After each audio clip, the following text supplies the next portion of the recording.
Arestado ang isang negosyante matapos magtangka umanong manuhol sa National Bureau of Investigation. Ang umano'y suhol na 200,000 piso kapalit daw sana ng kalayaan ng ilan niyang pahinante na lumabag sa regulasyon ng Department of Agriculture. Balitang hatid ni John Consulta.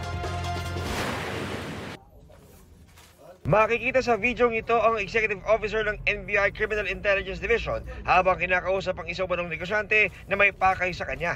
Ilang saglit lang, may inilapag ng pera ang lalaki sa mesa na 200,000 pesos.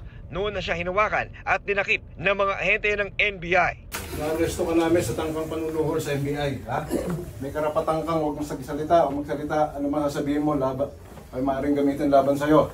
Ayon sa NBI, nagpunta sa tanggapan nila sa Pasay ang inaresto para ipakiusap. Napakawala ng ilan nilang inaresto kapalit ng perang kanyang ibinigay. Ang sabi sa akin ng mga operatiba, that is just one time. Susunod daw, pag meron silang ganyan, lalapit uli sila sa amin. Ang ugat ng panunuhol, ang pagkakahuli ng NBI Creed sa 2 truck ng grupo na hindi reefer van pero may lamang frozen na isda at gulay. Labag yan sa regulasyon ng DA ayon sa NBI. Minsan, yung mga truck na yan, hindi naman kagad madi-deliver yan. Ilalagay lang nila dyan, matitenga yan, matuto yung mga yelo. Pag natuto na yung mga yelo, hindi na under refrigeration, pumapasok mo dyan yung mga elements ng pagkasira. Kaya pag halimbawa nasira na yan, saka palang lalamig uli, pwede daw mag-breed ng microorganisms. Sabi ng DA. Nananatiling impounded ang truck at arestado ang mga pahinante nito.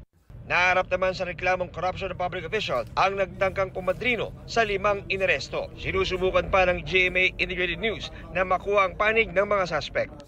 John Consulta, nagbabalita para sa GMA Integrated News.